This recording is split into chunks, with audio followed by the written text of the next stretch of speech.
Psychology of Education. Assalamualaikum warahmatullahi wabarakatuh. Kami dari kelompok 15 akan mempresentasikan hasil diskusi dari kelompok kami yang beranggotakan 1. Putri Utami, 2. Eka Nur Sukrisna, 3. Galuh Citra Julia Pramesti. Chapter 15. Standardized Test and Teaching. Chapter Outline. 1.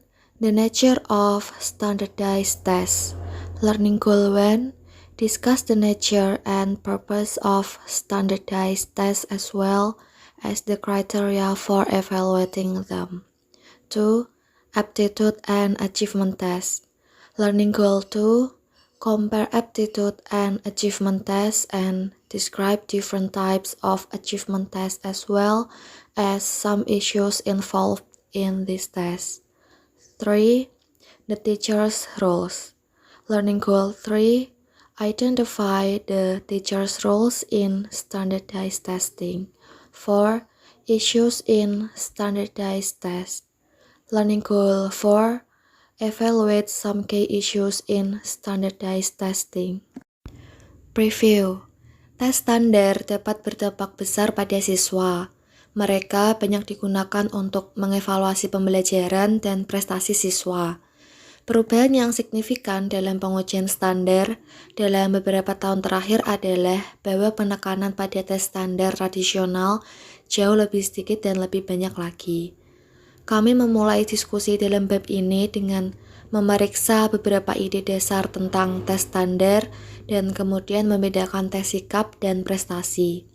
Kemudian kami mengeksplorasi peran Anda sebagai guru dalam kaitannya dengan pengujian standar dan menyimpulkan bab ini dengan menjelaskan beberapa masalah penting dalam pengujian standar. 1. The nature of standardized tests. Standardized tests and their purpose.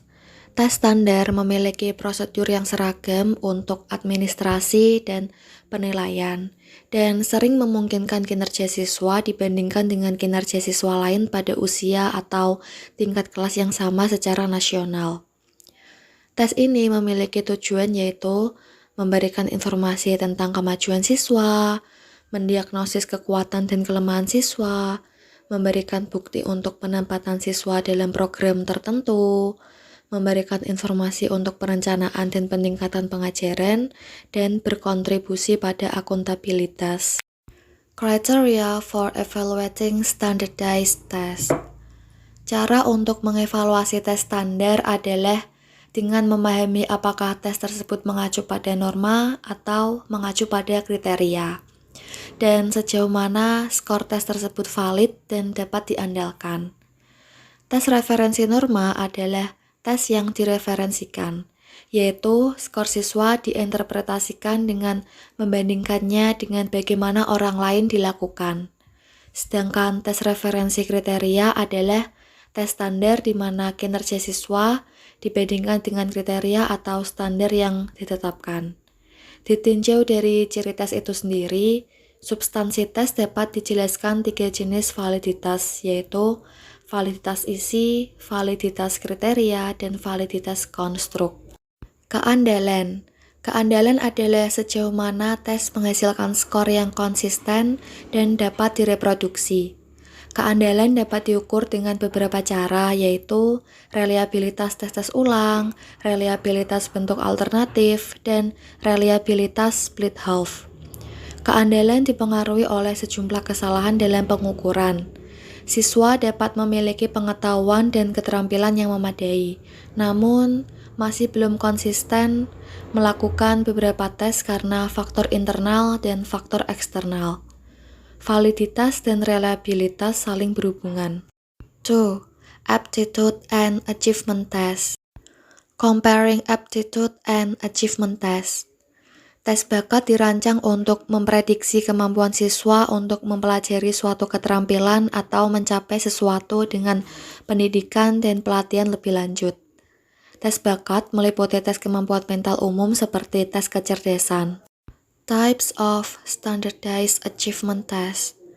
Cara umum untuk mengklasifikasikan tes prestasi standar adalah sebagai baterai survei, spesifik tes mata pelajaran, atau tes diagnostik.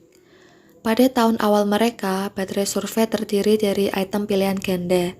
Namun, edisi terbaru semakin memasukkan item terbuka yang mengevaluasi kemampuan berpikir dan bernalar siswa. High Stakes State Standard Based Test. Tren baru-baru ini dalam pengujian standar adalah bahwa lebih sedikit perhatian diberikan pada tes standar tradisional dan lebih banyak penekanan ditempatkan pada standar akhir tahun berdasarkan tes yang dibuat oleh negara bagian dan digunakan untuk tujuan akuntabilitas. Format tes berbasis standar negara bagian. Sebagian besar atau hanya berisi soal pilihan ganda. Sangat sedikit negara bagian yang memasukkan portofolio sebagai bagian dari penilaian mereka. Hampir semua negara bagian menggunakan penilaian acuan kriteria. Kemungkinan keuntungan dan penggunaan pengujian taruhan tinggi. Sejumlah pembuat kebijakan berpendapat bahwa pengujian berbasis standar negara bagian berisiko tinggi akan memiliki beberapa efek positif, antara lain 1. Peningkatan kinerja siswa. 2. Lebih banyak waktu mengajar mata pelajaran yang diujikan. 3. Harapan yang tinggi untuk semua siswa. 4. Identifikasi sekolah, guru, dan administrator yang berkinerja buruk. Dan yang terakhir, kepercayaan diri yang meningkat di sekolah seiring dengan peningkatan nilai ujian. Penggunaan terluas dari tes ini untuk membimbing kemajuan siswa secara individu berkaitan dengan keputusan mengenai remediasi, promosi, dan kelulusan. Kritik terhadap tes berbasis standar negara bagian. Kritik terhadap tes berbasis standar negara bagian berpendapat bahwa tes yang diamanatkan oleh negara mengarah pada konsekuensi negatif ini. Macmillan 2002. Yaitu memperkecil kurikulum dengan penekanan yang lebih besar pada hafalan daripada keterampilan pemecahan masalah dan berpikir kritis. 2. Mengajar ke teks. 3. Diskriminasi terhadap anak-anak dengan status sosial ekonomi rendah atau SES dan etnis minoritas. Yang terakhir, penyempitan kurikulum. Berpikir mundur atau berpikir maju. Kritik terhadap NJLB antara lain penelantaran anak yang berbakat, merugikan perkembangan kemampuan berpikir kreatif anak, dan dorongan kinerja bukan daripada motivasi berprestasi penguasaan terhubung ke pelajar yang luar biasa dan motivasi pengajaran dan pembelajaran. Pendapat para guru tentang Undang-Undang No Child Left Behind, Valerie Gorham Kiddy Quarters, INC, PAUD, kami prasekolah menerima dana negara sehingga secara finansial anak-anak yang kurang beruntung menerima pengalaman prasekolah berkualitas yang orang tua mereka sebaiknya tidak akan mampu. Undang-undang No Child Left Behind kontroversial dan terus diperdebatkan dengan hangat. Namun, apapun pendapat Anda, kecuali peluang pendidikan diciptakan untuk yang paling tidak mampu secara finansial, sistem pendidikan Amerika akan tidak pernah sama untuk semua. Setiap orang berhak mendapatkan kesempatan untuk bersinar dan pendidikan prasekolah yang berkualitas adalah sebuah permulaan. Karen Perry, Sekolah Dasar Cooper Mountain, SD kelas 5. Undang-undang NCLB adalah pendekatan yang idealis untuk mengukur pertumbuhan siswa dan efektivitas guru. Sama seperti tidak ada satu program yang berfungsi setiap kelas, kita tidak dapat mengharapkan semua anak memenuhi standar yang sama terlepas dari latar belakang atau pengalaman mereka. Stres karena harus bertemu negara tolok ukur dan peningkatan skor pada ujian negara bagian atau nasional telah diambil merugikan guru-guru veteran. Bagi kami, mengajar tidak lagi menyenangkan. Kami sekarang diperlukan untuk mengajarkan begitu banyak keterampilan khusus tes yang tidak dapat kami tanamkan cinta belajar seumur hidup pada siswa kami. Mark Fordness, Sekolah Menengah Bemidji, Sekolah Menengah kelas 6-8 NCLB. adalah contoh khas tentang bagaimana pendulum pendidikan berayun terlalu jauh ke arah manapun. Meskipun pengujian itu penting, NCLB menjadikan pengujian sebagai alat ukur yang paling utama. Banyak siswa yang tidak unggul dalam membaca atau matematika atau yang berjuang dengan tes standar dianggap gagal, seperti sekolah yang mereka hadiri. Ironisnya, para siswa dan sekolah ini menghabiskan begitu banyak waktu untuk mencoba perbaikan untuk tes yang tidak boleh mereka jelajahi lainnya. Pilihan di mana siswa dapat berkembang. Jennifer Hayter, Sekolah Menengah Bremen, SMA kelas 9-12. Saya merasa sedikit konyol bahwa guru dinilai oleh seberapa baik siswa mereka lakukan. Apakah dokter gigi dinilai oleh berapa banyak pasien yang tidak memiliki gigi berlubang? Di sisi lain, NCLB tidak meminta pertanggungjawaban guru dan meningkatkan standar. Dalam pengertian itu bermanfaat. Common Core pada tahun 2009, Common Core State Standar Inisiatif disahkan oleh Asosiasi Gubernur Nasional dalam upaya untuk menerapkan negara yang lebih ketat pedoman untuk mendidik siswa. Standar inti umum yang menentukan apa yang harus diketahui siswa dan keterampilan yang harus mereka kembangkan di setiap tingkat kelas di berbagai area konten. Common Core State Standard Initiative 2016. Every Student Success Act (ESSA). Inisiatif terbaru dalam pendidikan Amerika adalah Every Student Success Act (ESSA) yang disahkan menjadi undang-undang pada bulan Desember 2015 dan akan dilaksanakan secara penuh pada tahun ajaran 2017-2018. Rothman 2016. Undang-undang tersebut menggantikan No Child Left Behind dalam proses modifikasi tetapi tidak sepenuhnya menghilangkan pengujian standar. ISSA mempertahankan pengujian tahunan untuk membaca dan menulis sukses di kelas 3-8. Kemudian sekali lagi di sekolah menengah. Undang-undang baru juga memungkinkan negara untuk mengurangi peran yang dimiliki tes dan dalam meminta pertanggungjawaban sekolah untuk prestasi siswa. Standar kelas dunia. Karena siswa Amerika Serikat dinilai secara berkala pada tes standar dalam membaca, matematika, dan sains, prestasi mereka dapat dibandingkan dengan siswa di banyak negara lain. Bagaimana nasib siswa Amerika Serikat versus siswa di negara lain? Penilaian internasional terbaru atas prestasi siswa dalam membaca, matematika, dan sains meliputi 1. Kemajuan dalam studi literasi membaca internasional yang menilai prestasi membaca siswa kelas 4 setiap 5 tahun. Penilaian pertama pada tahun 2001. 2. Program untuk penilaian pelajar internasional (PISA) yang menguji prestasi membaca, matematika, dan sains siswa berusia 15 tahun setiap 3 tahun. Penilaian pertama pada tahun 2000. 3. Tren Matematika Internasional dan Science Study (TIMSS) yang menilai pencapaian matematika dan sains siswa kelas 4 dan siswa kelas 8 setiap 4 tahun. Penilaian pertama pada tahun 1995. Perbandingan internasional baru-baru ini menunjukkan bahwa siswa di banyak negara timur, negara-negara Asia memiliki prestasi matematika dan sains yang jauh lebih tinggi skor pada tes standar dari siswa Amerika Serikat. Uji standar calon guru. Siswa tidak hanya harus mengikuti tes standar, tetapi seperti yang mungkin Anda sadari, begitu juga calon guru. Banyak calon guru diharuskan mengambil beberapa versi tes praksis TM atau tes yang dibuat oleh masing-masing negara bagian, tes praksis dan tes status untuk guru. Sebagian besar negara bagian sekarang membutuhkan calon guru untuk mengikuti ujian lisensi dalam beberapa kasus.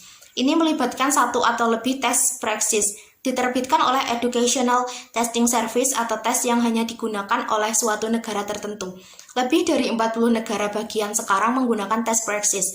Tes yang digunakan oleh negara bagian untuk lisensi calon guru menilai 1. Keterampilan dasar atau kemampuan akademis umum. 2. Pengetahuan materi pelajaran seperti matematika, bahasa Inggris, sains, atau social study. 3. Pengetahuan pedagogis. Dalam banyak kasus ada sedikit konsistensi di seluruh negara bagian di mana tes khusus digunakan. Tes praksis terdiri dari praksis 1, praksis 2, dan praksis 3. Seruan ujian nasional calon guru. Saat ini tidak ada ujian nasional diperlukan untuk calon guru, tetapi panggilan untuk satu telah dibuat dan tes baru saat ini sedang diluncurkan dan tersedia untuk digunakan. Akademi Nasional Pendidikan yang terdiri dari kelompok pendidik terkemuka menyiapkan guru yang baik di setiap kelas. Darling, Hammond, and Barat Snowden 2005. Itu laporan menyatakan bahwa ujian nasional harus menilai inti umum pengetahuan untuk persiapan profesional, termasuk bagaimana menciptakan kesempatan belajar yang membuat mata pelajaran yang dapat diakses oleh semua siswa. Peran guru: 1. Mempersiapkan siswa untuk mengambil tes standar. 2. Memahami dan menafsirkan hasil tes. 3. Using standardized test scores to plan and improve instruction. Peran guru dalam tes standar termasuk mempersiapkan siswa untuk tes, memahami dan menginterpretasikan hasil tes, dan mengkomunikasikan hasil tes kepada orang tua. Guru juga menggunakan nilai ujian untuk merencanakan dan meningkatkan pengajaran. Daerah pada kurva normal yaitu 1 deviasi standar di atas rata-rata dan deviasi standar 1 di bawah ini merupakan 68,26% dari nilai. Pada 2 deviasi standar di atas dan di bawah rata-rata, 95,42% dari nilai diwakili. Akhirnya, pada 3 deviasi standar di atas dan di bawah rata-rata, 99,74% dari nilai yang dimasukkan. Jika kita menerapkan informasi ini untuk distribusi normal IQ pada populasi, 68% dari populasi memiliki IQ antara 85 dan 115,95% IQ antara 70 dan 130, dan 99% antara 55 dan 145.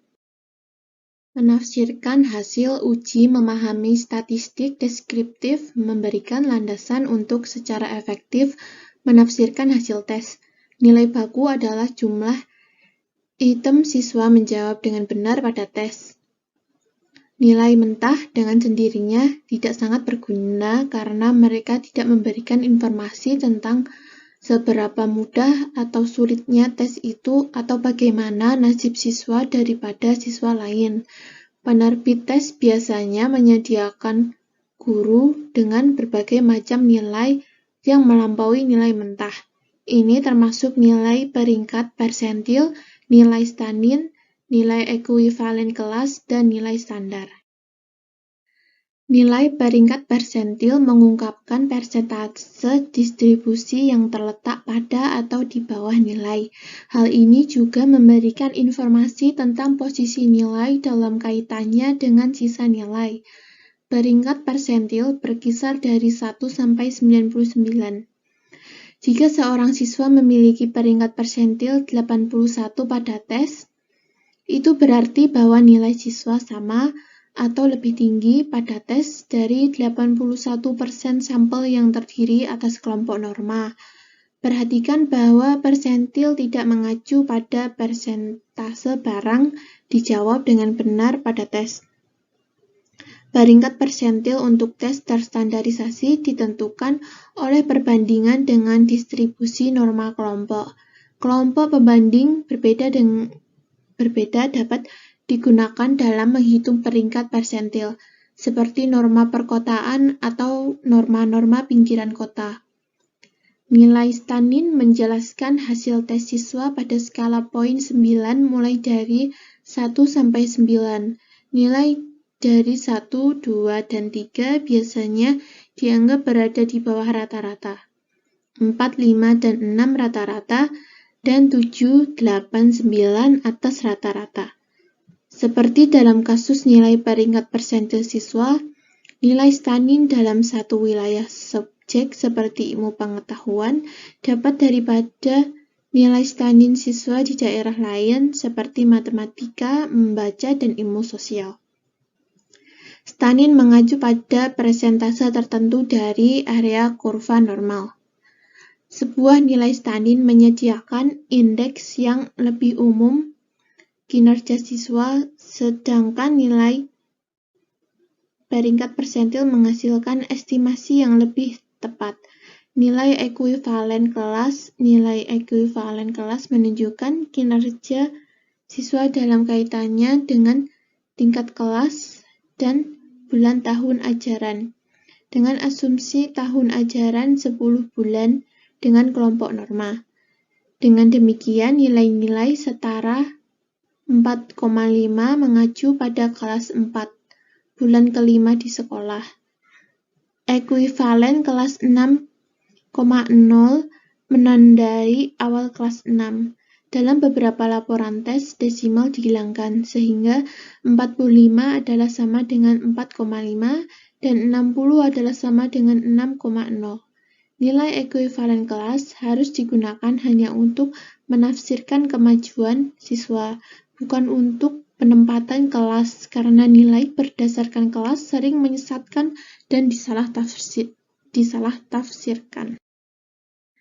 Nilai standar dinyatakan sebagai penyimpangan dari rata-rata yang melibatkan konsep deviasi standar yang kita bahas sebelumnya.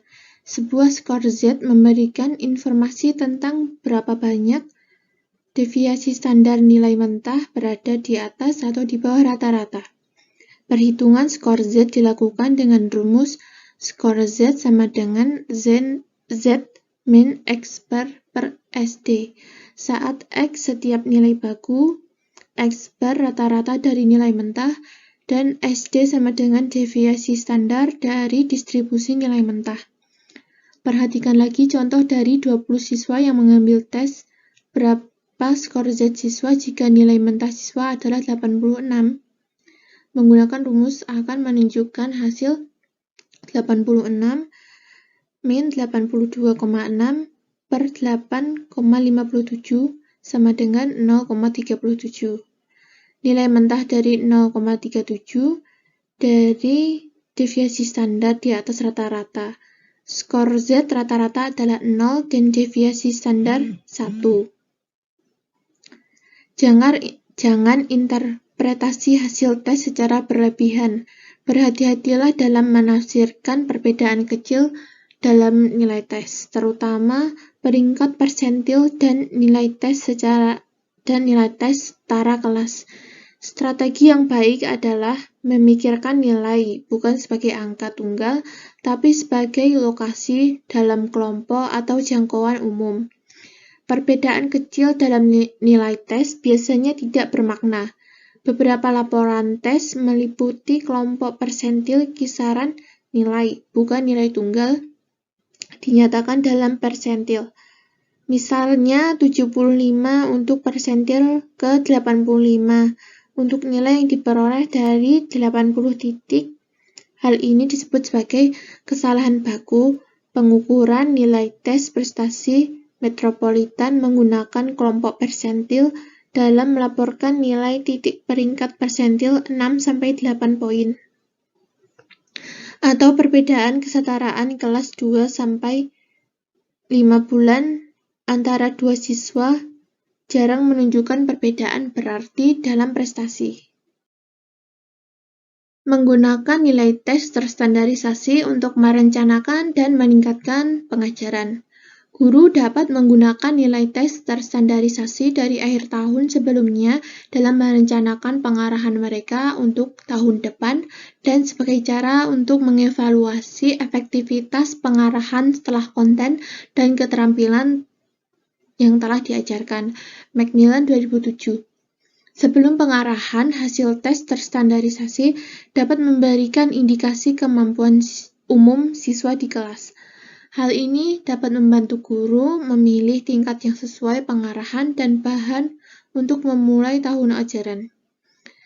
Tes terstandarisasi tidak boleh digunakan untuk mengembangkan harapan sangat rendah atau sangat tinggi bagi siswa atau seluruh kelas. Harapan harus sesuai dan masuk akal. Jika hasil tes kesiapan membaca menunjukkan bahwa kelas secara keseluruhan tidak memiliki kemampuan membaca yang tepat, guru perlu berhati-hati memilih bahan bacaan agar siswa dapat memahami. Tes terstandarisasi kadang-kadang digunakan dalam pengelompokan siswa. Dalam pembelajaran kooperatif adalah umum bagi kelompok siswa, sehingga berbagai kemampuan tercermin dalam kelompok. Subskala tes seperti dalam membaca dan matematika dapat digunakan untuk menentukan kekuatan dan kelemahan siswa yang masuk di bidang studi tertentu. Hal ini dapat membantu guru untuk menentukan jumlah pengarahan untuk memberikan di daerah yang berbeda. Jika prestasi siswa adalah jauh lebih rendah dari apa yang diharapkan atas dasar tes kemampuan, mereka mungkin perlu tes lebih lanjut, perhatian khusus, atau konseling. 4. Isu dalam tes terstandarisasi. Tes terstandarisasi, penilaian alternatif, dan tes berisiko tinggi. Beberapa ahli berpendapat bahwa tes kinerja harus digunakan, baik sebagai pengganti tes terstandarisasi yang terutama mencakup pertanyaan pilihan ganda atau setidaknya sebagai bagian dari keseluruhan penilaian siswa. Wiggins 1992. Argumennya adalah bahwa penilaian kinerja yang lebih bermakna melibatkan keterampilan berpikir tingkat yang lebih tinggi dan lebih cocok dengan reformasi pendidikan saat ini yang menekankan konstruktivis sosial dan pembelajaran konstruktivis, keberagaman dan tes terstandarisasi. Karena potensi bias budaya dalam tes terstandarisasi, penting untuk menilai siswa dengan menggunakan berbagai metode, seperti yang ditunjukkan sebelumnya. Beberapa ahli penilaian menekankan bahwa penilaian kinerja dan portofolio mengurangi beberapa ketidakadilan yang mencirikan tes terstandarisasi untuk siswa etnis minoritas dan siswa dari latar belakang berpenghasilan rendah. Stiggins 2008. Tes dan pengajaran terstandarisasi. Sifat tes terstandarisasi. Tes terstandarisasi dan tujuannya. Tes terstandarisasi memiliki prosedur seragam untuk administrasi dan penilaian. Banyak tes terstandarisasi memungkinkan kinerja siswa daripada kinerja siswa lain pada usia yang sama atau tingkat kelas secara nasional. Kriteria untuk mengevaluasi tes terstandarisasi. Cara yang paling penting dalam mengevaluasi tes terstandarisasi melibatkan apakah mereka mengacu pada norma atau mengacu pada kriteria, dan sejauh mana mereka menghasilkan valid, reliable, dan adil. Tes bakat dan prestasi. Membandingkan tes bakat dan prestasi. Tes bakat memprediksi kemampuan siswa untuk belajar atau apa yang siswa dapat menyelesaikan pendidikan dan pelatihan lanjutan. Tes prestasi mengukur apa yang siswa telah pelajari atau keterampilan siswa yang telah dikuasai. Jenis tes prestasi terstandarisasi. Standar tes prestasi termasuk rangkaian survei tes subjek tertentu dan tes diagnostik. Tes negara berbasis standar berisiko tinggi. Beberapa keuntungan tes negara berbasis standar berisiko tinggi adalah meningkatkan kinerja siswa, lebih banyak waktu mata pelajaran yang diuji, harapan yang tinggi bagi semua siswa, identifikasi sekolah, guru, dan administrator berkinerja buruk, dan meningkatkan kepercayaan di sekolah seiring dengan nilai tes meningkatkan. Tes standarisasi untuk calon guru. Kebanyakan calon guru harus mengambil satu atau lebih tes terstandarisasi sebagai bagian dari lisensi untuk mengajar dalam keadaan tertentu.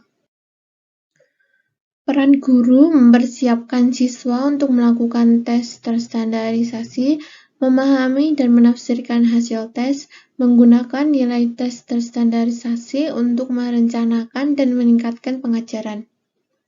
Isu dalam tes terstandarisasi. Tes terstandarisasi, penilaian alternatif, dan pengujian berisiko tinggi. Terdapat ketidaksepakatan mengenai nilai tes terstandarisasi dibandingkan penilaian alternatif seperti tes kinerja dan penilaian portofolio. Keragaman dan ujian standar. Budaya adalah perhatian khusus dalam tes terstandarisasi. Beberapa ahli percaya bahwa penilaian kinerja memiliki potensi untuk mengurangi bias dalam tes. Sekian presentasi dari kelompok kami. Apabila ada kesalahan, mohon maaf. Terima kasih. Wassalamualaikum warahmatullahi wabarakatuh.